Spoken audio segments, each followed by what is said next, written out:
Right before we jump into this video, if you haven't signed up for the FroKnowsPhoto email list, just click on the screen right now. It's going to take you over to the website. Put your name, email address inside the orange box, hit send it, and I will send you a free guide to capturing motion in low-light situations. Jared Poland, FroKnowsPhoto.com, and this video is about how I prepare for a photo shoot. It's also some different tips that you can do to get ready for a photo shoot, because a lot of people ask, how do you get ready for a photo shoot? What do you do with your gear? How do you mentally get prepared? And a lot of this is more about how I mentally get prepared for a shoot, so you can see what I do and maybe try using some of the techniques that I do so that you can prepare for your photo shoot. Now, I would have loved to have had a number like the 10 tips to prepare for photo shoots, but I don't have a number because I'm going to spit it live right now like I normally do. So I'm preparing for a photo shoot tomorrow. Now I'm going to break it down for you and tell you what I've been doing to prepare and what the photo shoot is. Now, it's a little different for me when I go and do a photo shoot, especially when it's a 5-minute portrait and I'm not only having to take photos of the subject, but I also have to perform on camera because we're filming the entire process. So that's where it's different in my mind, and how I have to prepare for that is when I'm shooting or when I get ready for a photo shoot, I get into a zone. I start to pre-visualize, or I'm sitting here right now pre-visualizing the situation that I'll be in tomorrow. It's going to be at a pizzeria. Now, it's a small one with only a couple of windows, and it's going to be early in the day, and it's just one guy mixing dough, prepping for the night of selling pizza. Now, I have to pre-visualize what the lighting is going to be like. How am I going to set my camera? What type of images can I see in my head that I'm going to capture? And that's why I kind of close my eyes there, because I'm seeing what the images are going to look like before I'm even in the situation. I'm visualizing, how can I shoot my wides? What kind of medium shots are there? What kind of tight shots are there? And to throw a wrinkle into the whole thing tomorrow, I'm using a camera that I've never shot with before. This is a Nikon D5500 with a kit lens of what is this? An 18 to 140 VR. I've never shot with this. Now, I sat here to set it up tonight so I can get more familiar with it before I get onto the shoot, but I've never gone on a photo shoot with it. So this thing, being that you have a variable aperture lens, I have to be prepared that when I zoom out, I'm going to go from 3.5 to 5.6. So now I have to be cognizant that my aperture is going to change automatically, which when I'm shooting in manual exposure is going to basically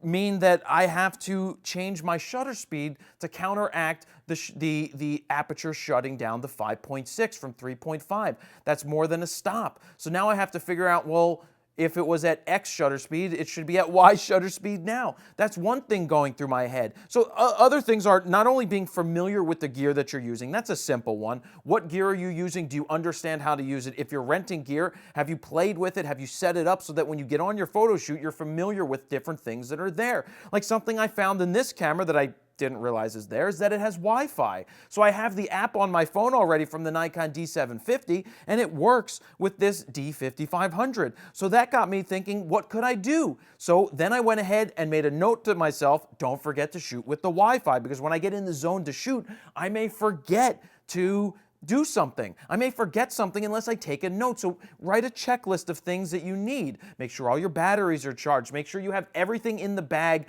the night before ready to go so you don't forget it. I sometimes just put the certain things in front of the door so I can't leave without it. Those are certain things that you don't want to do. But being that this has Wi-Fi, well, I'm going to bring a video monopod that I can put this on, hold it up high in the air, use my phone to sit there and go, okay, and maybe get an interesting picture from up high. So this is what's going through my mind. I'm pre-visualizing what the scene is going to bring to me and how I'm going to capture it.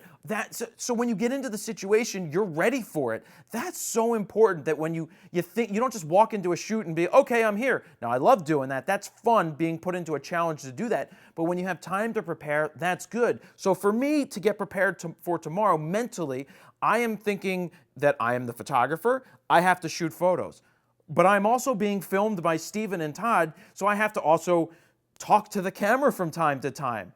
So normally when I shoot, I get into a zone, a shooting zone, where I'm just quiet and basically block the world out, and all I see in my head are settings and images, so that I'm one step ahead of the image before it even happens. So that's how I don't crop. One of the things is I see the image and I capture it.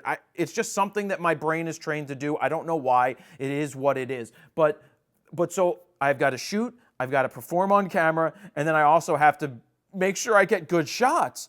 Because that's the challenge when I'm making these 5-minute portraits for you guys. Not only do I have to get good images, but I have to perform on camera. I've got to be able to get something that's good, because if it isn't good, it's all for naught. So that's the challenge. That's what goes through my head for a shoot. So those are the things that you guys can do to prepare for a photo shoot, and basically what goes through my mind. Pack your bag, charge your batteries, leave yourself notes, make sure you have everything you need the night before you go on a shoot, or if you may get a last-minute shoot, make sure your batteries are always charged and your bags are already packed, ready to go, and they're standing here outside your door, and I'd hate to let you go to say goodbye, because you're leaving on a jet plane. But you understand what I'm saying? It's just about the preparation, the pre-visualization of seeing the images before you capture them. What issues may you run into in the situation that you're going to be shooting? If you don't know the place that you're shooting, make sure you look it up online and see sample images of what has been there, so that you can understand what you're walking into. Now, as you get better, you should be able to walk into any situation and understand what the lighting should be right off the bat. Guess your settings. Favorite game in the world. But I'm going to leave it at that.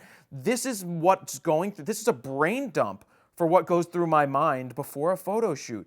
And then throw that extra wrinkle in there that I have to perform on camera and get good images, because it's all done real time.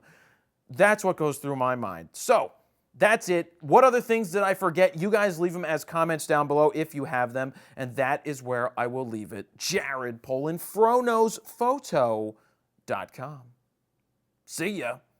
So I hope you enjoyed that little bit of a brain dump right there, but if you want to check out a random video, go ahead, click right here. It's going to take you to a randomized video of my selection. And if you haven't subscribed on YouTube yet, just click the subscribe button. That's how you can be notified when the latest videos go live.